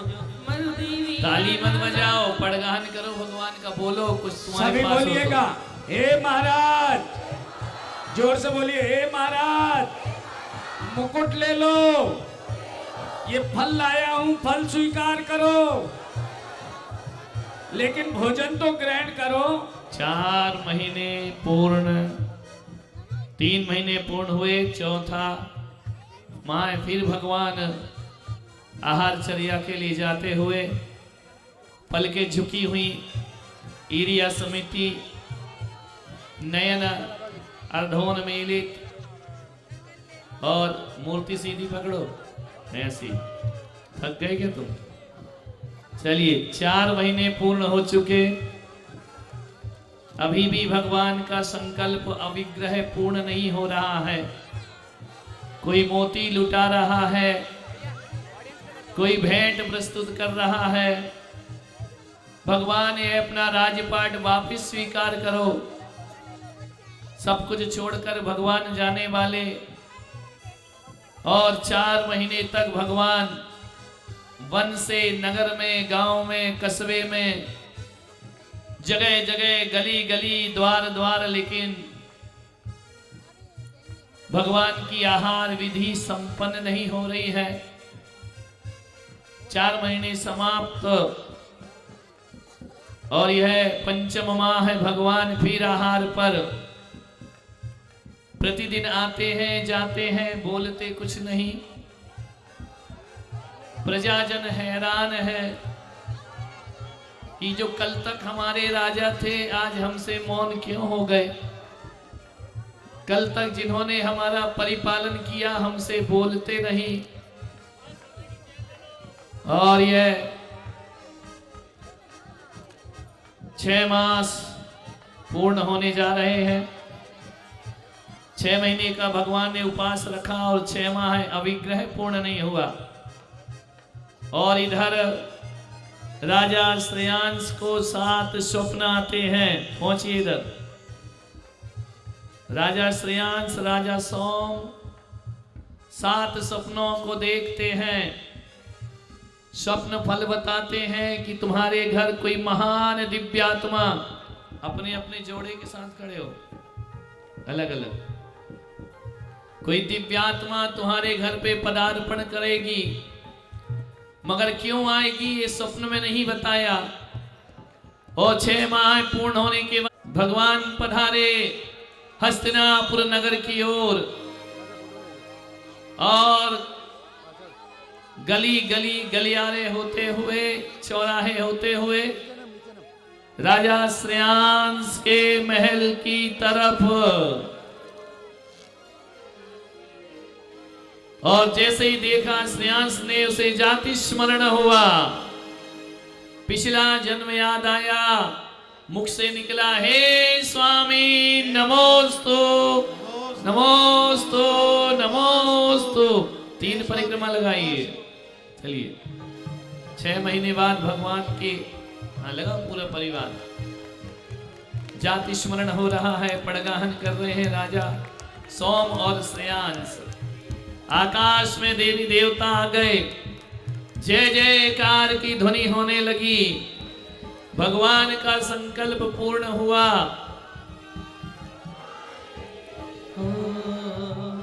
प्रभु आएंगे तो अंगना सजाएंगे। आएंगे आएंगे क्यों कर रहे, आ गए, अब तेरे घर आएंगे। ओ प्रभु आए हैं तो अंगना सजाएंगे। और चलिए आइए, चलिए राजा सोम श्रेयांश खड़े होइए सामने भगवान के। कहाँ देख रहे हो, उधर देखो ना। बोलो हे स्वामी न मम गृह प्रवेश कीजिए। चलिए लेकर चलिए अंदर।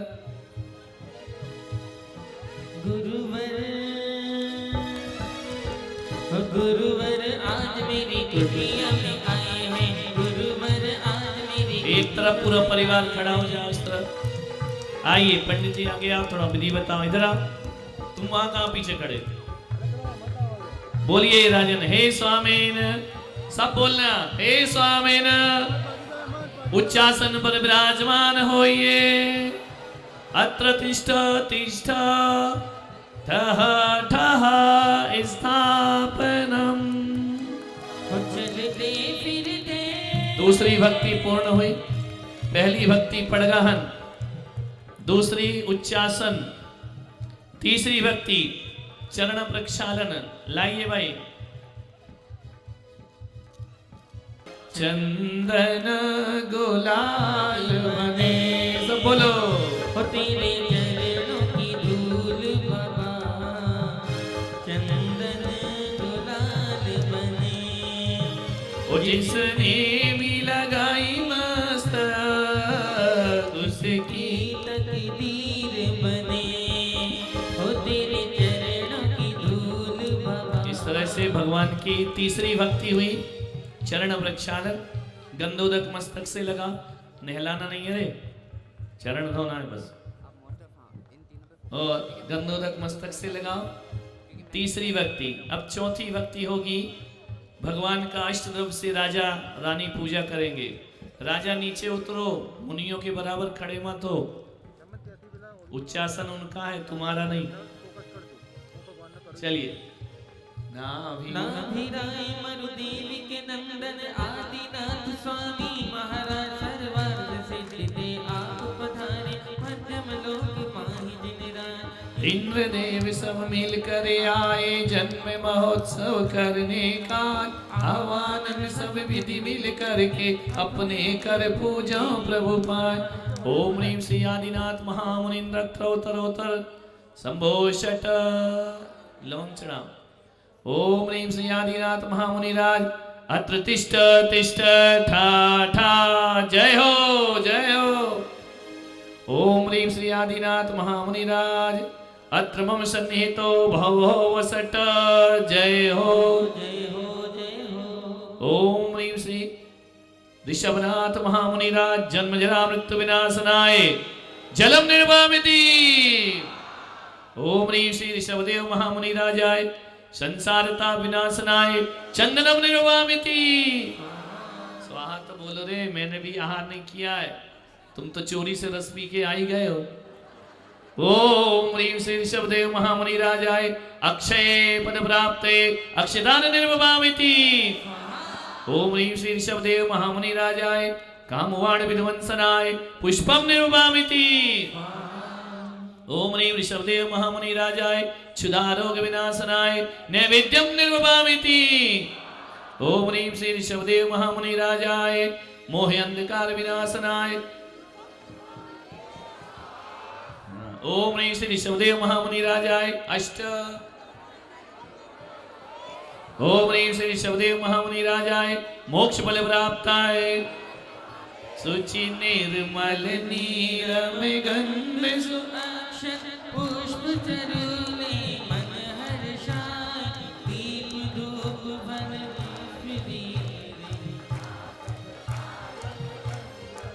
ओ श्री आदिनाथ जी के चरण कमल पर बलि बलि जाओ मन बचकाए। हे करुणा निधि भव दुख में लो जाते में पूजो प्रभु पार। ओम ह्रीं श्री ऋषभदेव महामुनि राजाय अनर्घ्य पद प्राप्ताय जय माला पूर्णर्घम निर्वामिति। चलिए सभी लोग थोड़ा पीछे हो टेबल से। चौथी भक्ति पांचवी भक्ति करें। घुटने के बल बैठे सभी। घुटना टेको जैसे स्कूल में टेकते थे। टेको भगवान के आगे तो अच्छे अच्छे घुटना टेकते हैं। और धरती पर मस्तक लगाओ। हे स्वामी नमोस्तु। सब बोलिए हे स्वामी हे स्वामी। इस तरह से 5 भक्तियां हुई। राजन इधर आओ। माइक दो उनको। तुम यार तुम ही माइक रखे रहोगे। उनको दो ना। बोलो हे स्वामी मन शुद्धि वचन शुद्धि काय शुद्धि आहार जल शुद्ध है। हे प्रभु मेरे हाथों से आहार ग्रहण करो, लेकिन तुम कुछ त्याग करो। बिना त्याग के भगवान अव्रतियों से आहार नहीं लेते हैं। आज के बाद रात्रि भोजन नहीं करूंगा। क्या बात है, जोरदार तालियां बजाइए। दूसरे राजा श्रेयांश और सोम बोलो। रोज मंदिर में जिनालय में जाके दर्शन करूंगा गुरुदेव जी के। और अभिषेक अभिषेक भी करेंगे रोज या कभी कभी 4 दिन महीने में अभिषेक। रानी या नियम लो। आइए पहली बड़ी रानी बोलो देवी। हाँ मैं दीक्षा धारण करती हूँ। नहीं अभी इतनी जल्दी नहीं। बोलो रात्रि भोजन त्याग है। आलू प्याज आज से बहुत अच्छा त्याग कर रही है ना वो। मंदिर रोज जाती हो?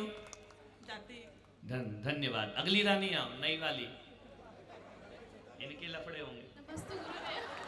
हाँ बोलो रात्रि भोजन। ऐसा हो रहा जैसे बोर्ड एग्जाम चल रहे हैं।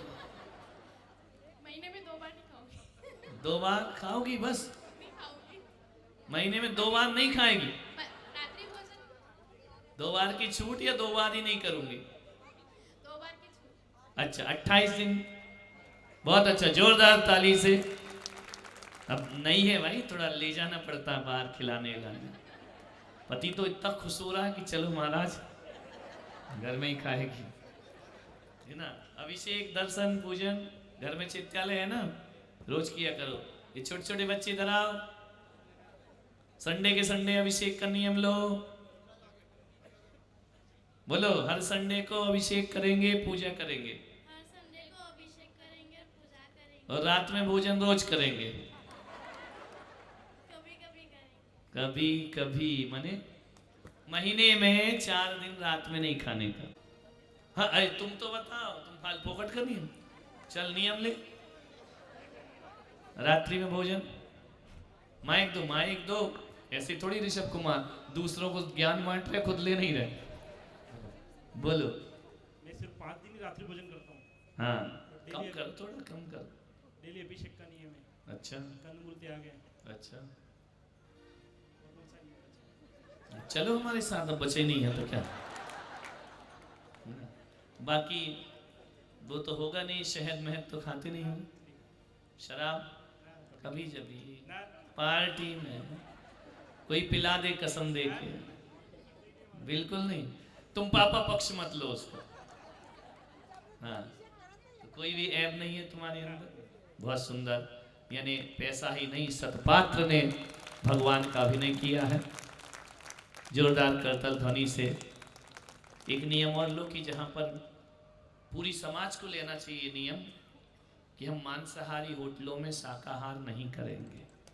समझ में आ रहा? कहीं भी नहीं, चाहे भूखे रह जाएंगे, लेकिन उन होटलों में जाकर के भोजन नहीं करेंगे। चलिए दीजिए हाथ। अंजलि कैसे बना? हाँ, लगा भगवान के हाथ। राजा, हे स्वामी जलम ग्रहण ग्रहण स्वाहा। चलिए अब देते जाओ, आगे बढ़ते जाओ। पूरे ही तुम मत दे देना, और इतनी पब्लिक भी देगी। चलिए हो गए, बस एक एक गिलास देना है, ज्यादा नहीं। चलिए एक रस दीजिए। महाराज नाभिराय अगर हो सके तो धोती दुपट्टा पहन ले। हाँ, जिनको आहार देना है धोती दुपट्टे में आए। चलो दो। इक्षुरस का किया पारणा। क्या बात है। इसके बाद पंचाक्षर करा देना है सभी को। जिनको आहार देना है धोती दुपट्टे में है, पैंट शर्ट वाले कोई भी नहीं आएंगे। एक के बाद एक पंडित जी व्यवस्था बनाओ, हम अपने आहार को चलो। कुबेरेंद्र, कुबेरेंद्र के बाद पंडित जी एक माइक ले ले आप। आइए हेलो, आओ। चलिए। आगे व्यवस्था बनाएंगे, क्रम क्रम से आकर सभी आहार देंगे। प्रथम आहार इक्षुरस से हुआ। भीड़ नहीं लगाओ अभी। चलिए चलो।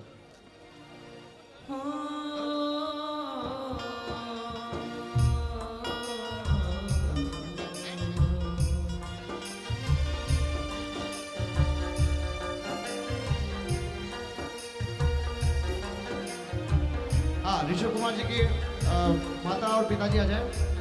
नवीन जी, परिवार के सभी लोग आ जाए। पंडित साहब क्रम से बोलते जाएंगे। बिल्कुल क्रम से ना, आवाज आराम से, बिल्कुल शांति से। बाहर इक्षुरस की लारी लगी हुई है, सभी ग्रहण करके जाए। ध्यान दें, महिलाएं सिर को ढककर आए। पूजन के लिए 1 तारीख को और 31 तारीख को जो पूजन आइए होगी, उसमें सामग्री के रूप में श्री माणकलाल जी बोरा परिवार की तरफ से चले आगे आ जाए। 1 बोरी नारियल और 1 नवीन जी कट्टा चावल का प्रदान किया। उनकी खूब खूब अनुमोदना। और कोई भी भोजन सामग्री में कुछ नवीन देना जी, चाहे तो हमसे संपर्क कर सकते हैं। दिनांक 1/1/2025 नव वर्ष के पहले दिन जो पुलक मंच परिवार के द्वारा जो स्वामी वात्सल्य आयोजित किया जा रहा है, उस हेतु आपसे निवेदन है कि आपके आस पड़ोस में कोई भी जैन बंधु, चाहे श्वेतांबर हो, दिगंबर हो, किसी भी समाज का हो, अगर उसके पास कोई सूचना नहीं पहुंची हो तो आप अपने व्यक्तिगत रूप से भी उसको सूचना देकर निवेदन करके उसको अवश्य स्वामी वात्सल्य में सम्मिलित करें। पंडित जी साहब अगला नाम बोलते जाओ ना, ऐसे इतना हाँ। टाइम लगेगा तो फिर तो शाम हो जाएगी। भरत बाहुबली आ जाए। भरत बाहुबली। चक्रवर्ती, अरे एक मिनट, जल्दबाजी मत करो अभी। हाँ, भरत और बाहुबली। पहले परिवार वाले आ जाए। पहले एक मिनट, परिवार से कौन है? लो। कोई हाथी घोड़ा लावे, कोई हाथी घोड़ा लावे, कोई कन्या वेद बतावे, कोई कन्या वेद बतावे। राजा श्रेणिक रानी चेलना इसके बाद तैयार रहेंगी, और उसके बाद ईशान, सनत कुमार और महेंद्र तैयार रहेंगे। हाँ, प्रभु आदिनाथ ने प्रथम बार इक्षुरस का आहार लिया। 3 ग्रास प्रमाण, 3 अंजलि प्रमाण। उसके बाद तो उन्होंने सब कुछ लिया था। अगले आहारों में उन्होंने सब कुछ लिया था। यज्ञ नायक हो गए क्या? आओ जल्दी आओ, आ जाए। फटाफट करो। राजा श्रेणिक आ जाए। राजा श्रेणिक परिवार, उसके बाद में यज्ञ नायक, फिर ईशान, सनत कुमार और महेंद्र। हाँ, देखो एक काम कार्यकर्ता करो। व्यवस्था संभालेंगे तो व्यवस्था संभलेगी, वरना हम भी यहाँ माइक रख के चले जाएंगे। इंद्रों को पहले व्यवस्थित हो जाने दो, फिर उसके बाद आम कार्यकर्ता करें। और यज्ञ नायक के बाद ईशान सनत कुमार महेंद्र।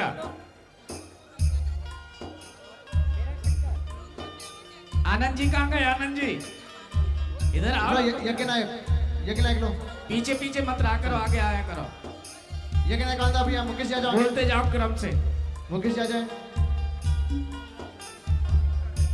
चलो लाइए सुनिए, दीजिए। सामान्य इंद्र की देखो जो बोली वाले कल हैं, उसके बाद जिसको आर चौके में जाना है ईशान कोई जाए। आज चौके वाले आ जाओ क्रम से, चौके वाले क्रम से आएंगे ना। देखो अरे रुक जाओ, जिसको चौके में जाना है उसी को आओ, बाकी मत आओ। अरे रुक जाओ आप। अरे आराम से भैया, क्या बात है, इतनी घाई नहीं करना भैया, आराम से। अभी आहार बंद कर देंगे, यात्रा हो जाएगा महाराज का। भैया देखो टेबल हिल रहा है, सभी को लाभ मिलेगा, सभी को लाभ मिलेगा। 10 मिनट आप शांति रखो, सभी को लाभ मिलेगा।